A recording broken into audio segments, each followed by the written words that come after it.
I think you're working to get the roster to where you want it every single day. You know, free agency, June free agency, signings right before August, turning the roster during the season. The roster should never be where you want it. The Chargers are not done with the roster. As Joe Hortiz has said himself, they are looking to improve this roster at all stages of the NFL season, and that includes immediately following the draft, because the Chargers just had a second meeting with Tyler Boyd, the former Bengals wide receiver. Now, if you remember, the Chargers actually had 3 meetings with veteran wide receivers before the draft, and that was DJ Chark, Marquez Valdes-Scantling, and Tyler Boyd. I didn't think that they would still be interested in these guys after drafting 3 wide receivers that I think all should make this team, but that just goes to show how important it was for Joe Hortiz to address that position, especially after taking Joe Alt.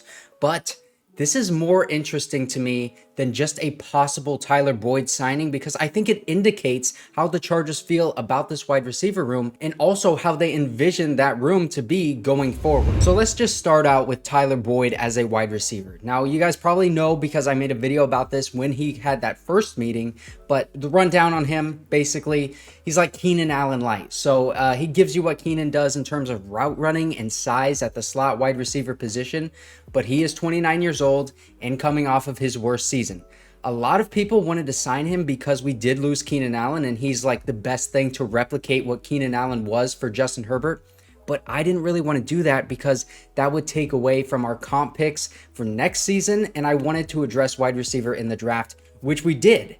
Plus, now at this point, he's not going to count against the comp pick formula because it's after the NFL draft, and he's probably going to take less money because teams' rosters are starting to fill up. And if he wants a spot for training camp, he can't be too picky, especially with the number of teams that picked wide receivers in the draft. I mean, this was a very deep wide receiver draft. The only other team that might be a landing spot that we know of right now is the Titans, and they have DeAndre Hopkins, Calvin Ridley, and Tre'Mon Burks. Tyler Boyd would probably find more playing time in that offense because they could use another slot wide receiver, and he would also be reunited with Brian Callahan, the former Bengals offensive coordinator, but he could get playing time on our team as well, even after we drafted all of these wide receivers. And also, guys want to play for Jim Harbaugh, so I don't think we should ever underestimate that factor. But receiver who can play slot and also was literally the best return man in the league. So that just goes to show his yak ability after he catches the ball. Why would we be interested in another slot guy? And I think that's a very fair question to ask, and I was asking myself the same thing. I find it very fascinating that they're still interested in signing a guy like Tyler Boyd because he would play that same role that can be filled by other guys on this roster right now, specifically, like I mentioned, Ladd McConkey and Darius Davis, but also Josh Palmer. I think both of those guys, Josh Palmer and Ladd McConkey, are going to play the slot and outside for this offense a lot. And you can also have Quentin Johnston play the Z position and the X receiver at times. But what we need at wide receiver is a true wide receiver 1, an X wide receiver. And that's just not what Tyler Boyd can provide. But I can provide you with the best fantasy sports app. You just click on the link in the description, use my code McLean, that is MACLANE. You will get up to $100 matched on your first deposit with Underdog. I have been using Underdog for a while now. I mean, there's a reason you guys rarely see me take sponsors. I am very picky with them, but I can vouch for Underdog. It's fun, and the NFL season is coming soon, so get that bonus while you can.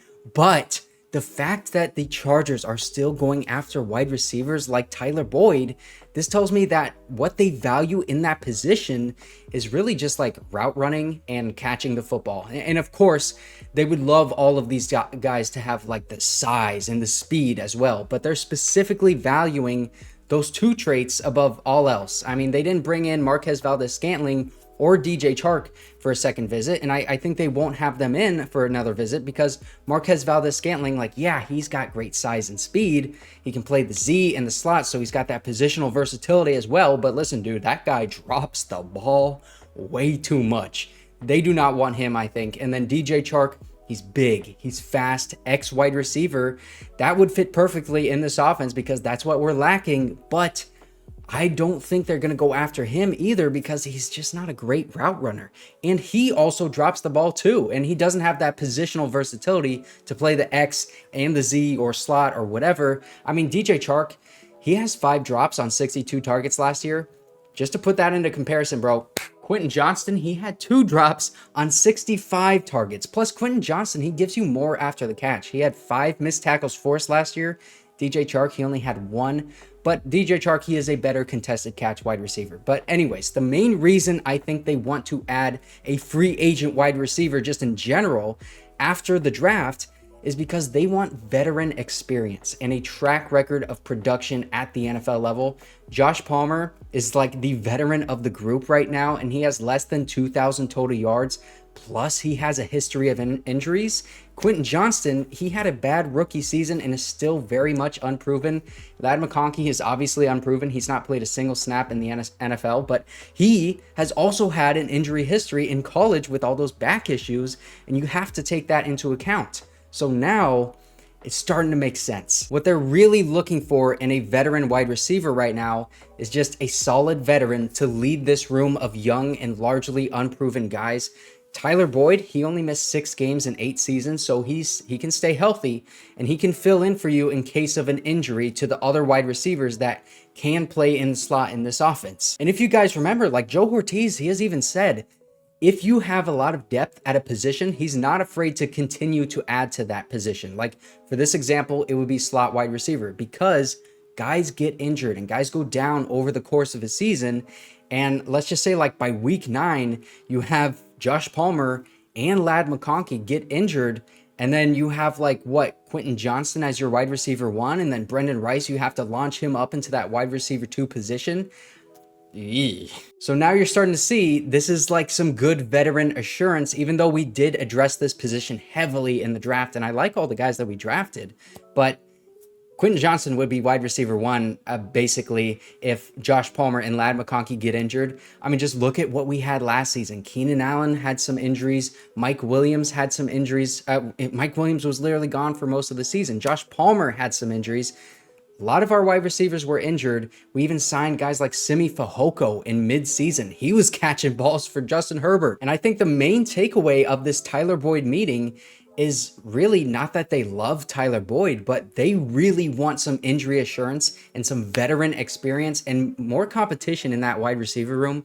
And I think we're probably going to carry 6 wide receivers to enter this year. So as of right now, that would be Josh Palmer, Quentin Johnston, Darius Davis, Ladd McConkey, Brendan Rice, and Cornelius Johnson. A lot of those guys are very young. Most of those guys are like half of those guys are rookies. And Josh Palmer had struggled with injuries. Ladd McConkey struggled with injuries. So a quarter of those guys have an injury history. I mean, it's a very, very unproven wide receiver room. So I would totally understand them wanting to sign Tyler Boyd for like very little money on a 1-year deal. Again, this is not going to affect the comp pick formula. And then they would probably try to stash like Cornelius Johnson on the practice squad. Like I would like that move, to be honest, because even though I would love to have Cornelius Johnson on this final 53, wide receiver is such a deep position that I don't think there's going to be a huge threat of another team snagging Cornelius Johnson on their 53. And say we do sign Tyler Boyd or like any other veteran free agent wide receiver, and he produces for us this year.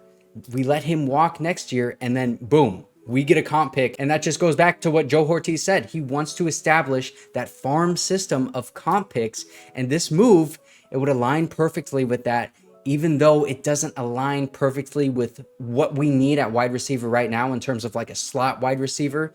It's just a veteran assurance, injury assurance move that could really play well into that comp pick formula for next season. So whether or not the Chargers do sign Tyler Boyd, I think there's a lot of interesting takeaways to take from this.